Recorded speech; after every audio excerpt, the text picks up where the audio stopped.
Jeremy, welcome to the show, brother. Good afternoon, you all. Thank you so much for being here. Let people know what city you're from and the name of your shop. So we are in Denham Springs, Louisiana, and the name of my shop is BJ Pawn. So third generation pawnbroker. Give us kind of a history of how the pawn shop started and when it started.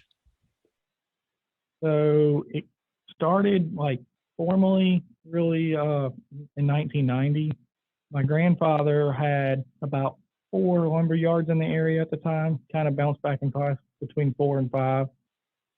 They were smaller lumber yards. So he was getting out of the lumber business because the housing economy was crashing in the mid 80s with that.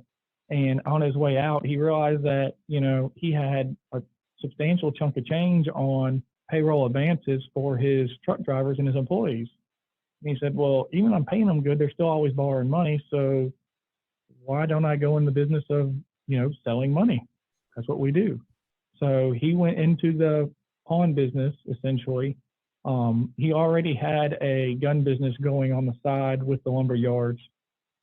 He had about a 25-foot box truck, and he did gun shows on the weekends to afford his fishing habits in his deep sea boat.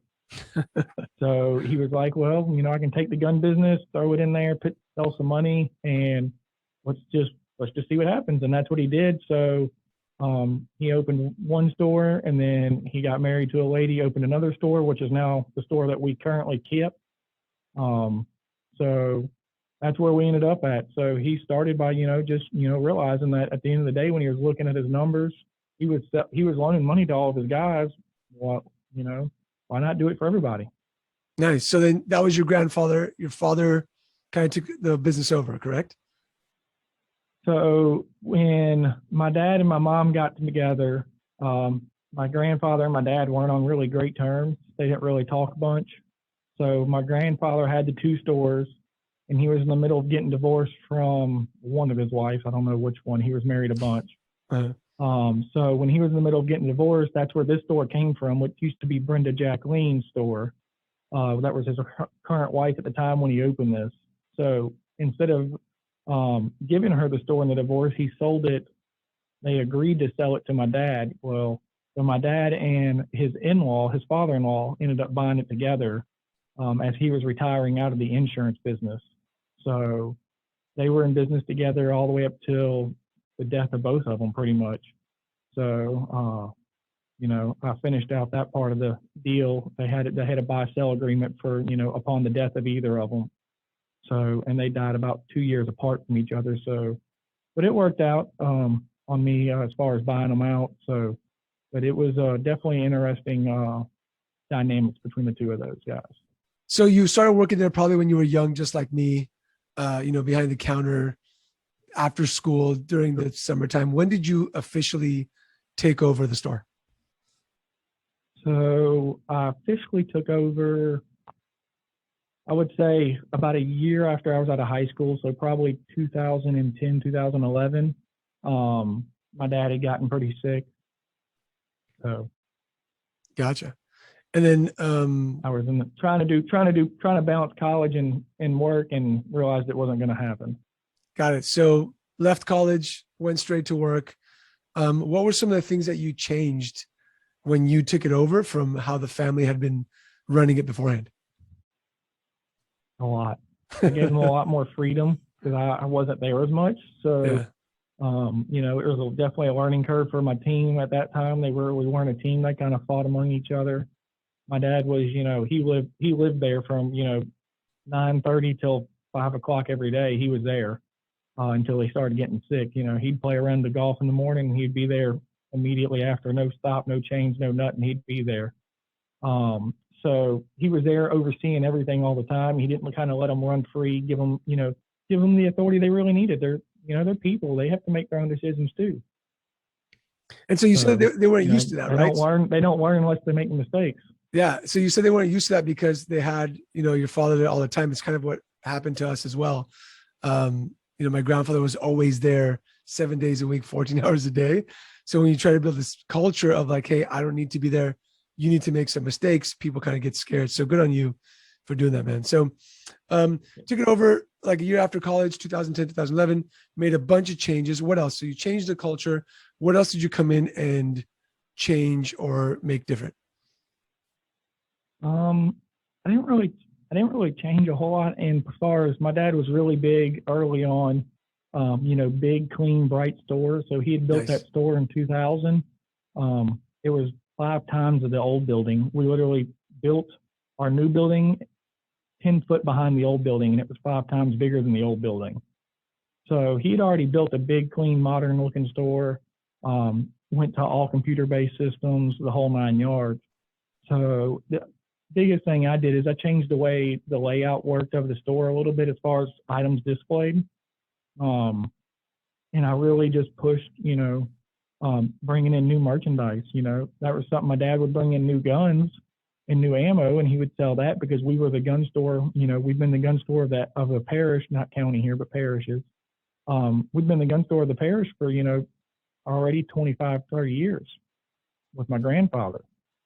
So I was like, well, if we're bringing in new guns and it's working and we're still making money, why can't we bring in new tools? Why can't we bring in some new electronics? Nice. So I really pushed on the tool side because we're so close to downtown Baton Rouge. And downtown Baton Rouge is industrial, a lot of industrial petroleum refining. So I pushed in bringing in a lot of tools that were in that field, that were new sales that, because back then, not everybody ordered their tools on Amazon. Yeah. So it made a big boom. We were the first or second Klein tool dealer in the whole country as a pawn shop. Wow. What brands, just out of curiosity, what brands did you bring in? So in tools, we bring in Klein tools, electrical, and their iron tools. We did a bunch of car audio with M&M, a bunch of electronics. Yeah. But in the tool industry, Klein Tools was the only guys at the time making iron tools. And that's what we were looking at is the red iron structures going up here are going up every day, as fast as they can. So, but the only place you had to buy tools in the area were like Air Gas or the Union Hall. And both of those guys charge astronomical prices on those tools compared to what you can really buy them for now. So other than, picking them up used at a flea market or at a pawn shop, which we always had calls for them. And that's one of those things.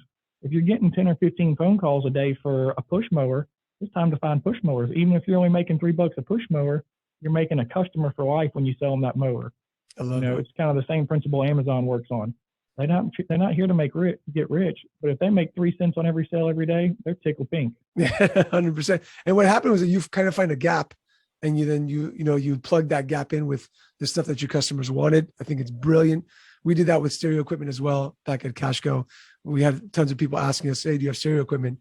Brought a bunch in and just sold a crap ton of stereo equipment. It's awesome, man. So BJ's Pawn, how big is the location that you're currently in?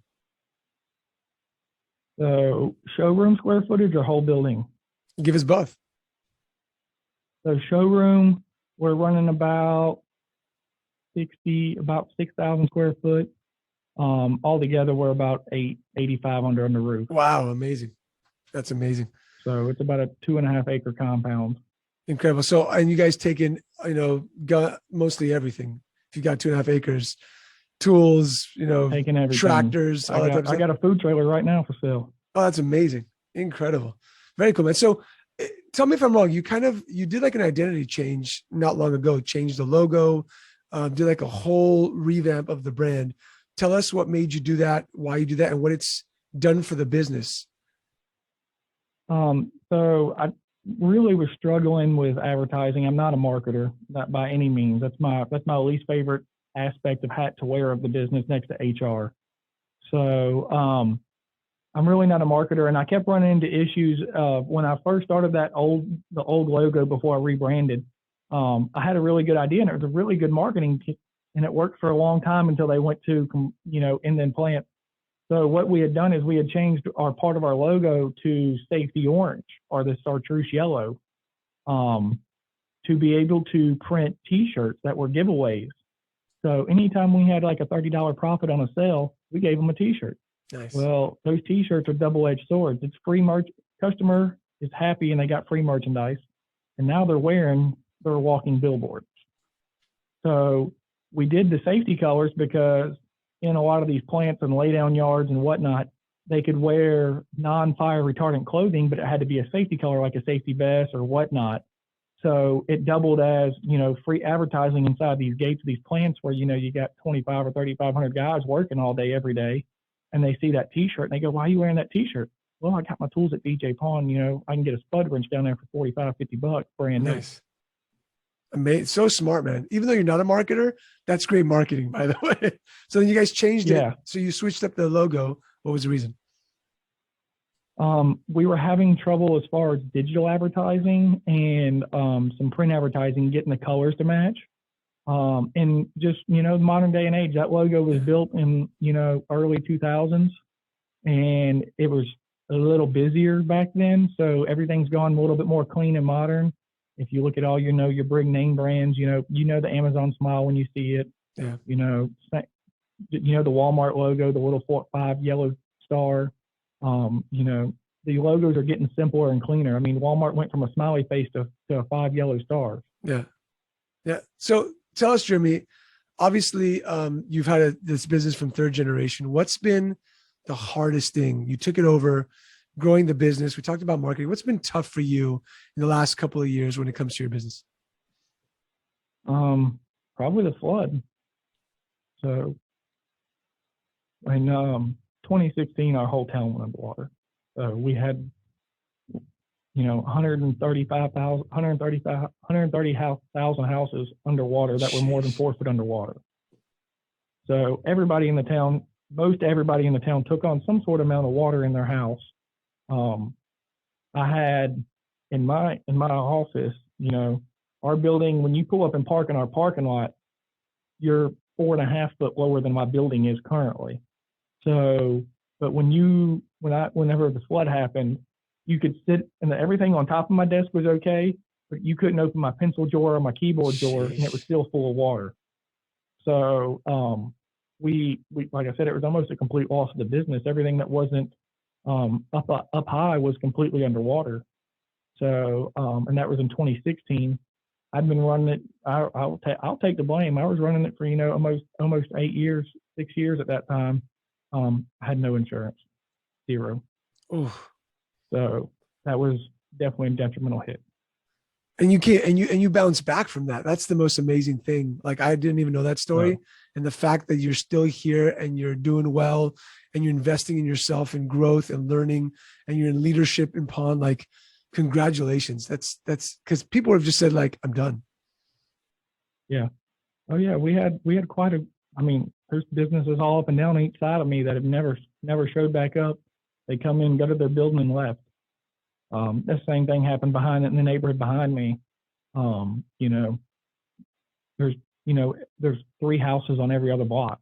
The rest of them are gone because all those guys, all those houses were built in the early 50s, and all those people were second generation in those homes, and they were all older, retired people.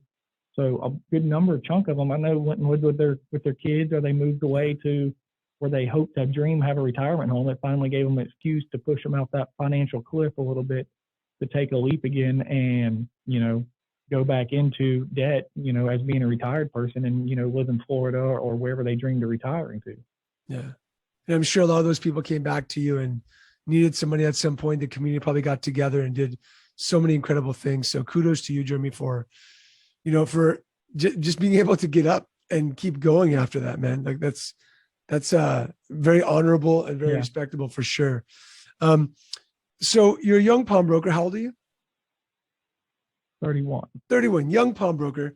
Tell us a little bit about, like, what gets you up to be able to lead. Like, you're part of your state association. You invest in learning and growth. You're open-minded to listening.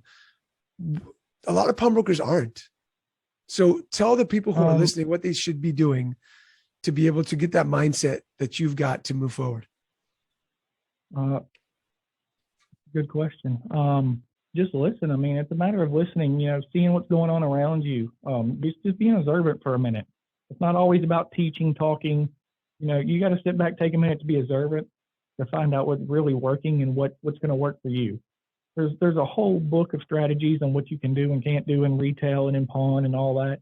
But until you really observe, sit back. You don't have, just be on the other side of the counter for 10 minutes, 20 minutes every day, and watch what your customers are doing. You know, I lead my team from the sales side of my counter. I'm not behind my counter a ton. I walk around back there, but when I'm talking to them about what needs to be done or whatnot, unless I'm showing them, you know, some new procedures, I'm on the sales side of the counter. It does no good for me to be behind the counter with the computer system. You know, I do a whole lot more on the other side of the counter, talking to customers, you know, fixing a little bit of, you know, rearranging merchandise, you know, hey, these 5 items right here, I need new price tags for. They're not right. Yeah. Love that. That's the way I lead my team, you know. Incredible. You know, I'm not hands-on them. I'm not pushing them. I'm just like, hey, look, these items in this little group right here I piled up, they're not right. And I expect them to figure it out. I'm not going to give you a list of what's wrong with each of them. Yeah. Love that, man. You know, a lot of pawnbrokers are micromanagers. They like to do it all, and then they're overwhelmed and stressed out. And I know that you are, you're a father of 2 and you 1 on the way, right? Correct. Yeah. So I've got 3, my friend. You can't be overwhelmed at work because there's going to be some overwhelm at home. That's for sure. Oh yeah. Yeah. No. Love it, man. Jeremy, what's the future for BJ Pawn? 1 store, multiple stores. You just want to kind of maximize what you're currently doing. What's the goal? My goal, I like my 1 store. We do a lot of business. I like my team. If it keeps going the way it's going another 4 or 5 years like it is now, I might open another big store. I'm not going to do another small store. It's going to be a big store if I do it. You know, it's going to be that same kind of square footprint as far as retail size goes. Love it, man. You know, because our loan base is good, but it's not great. We're not one of those big shops. We're a 20% state.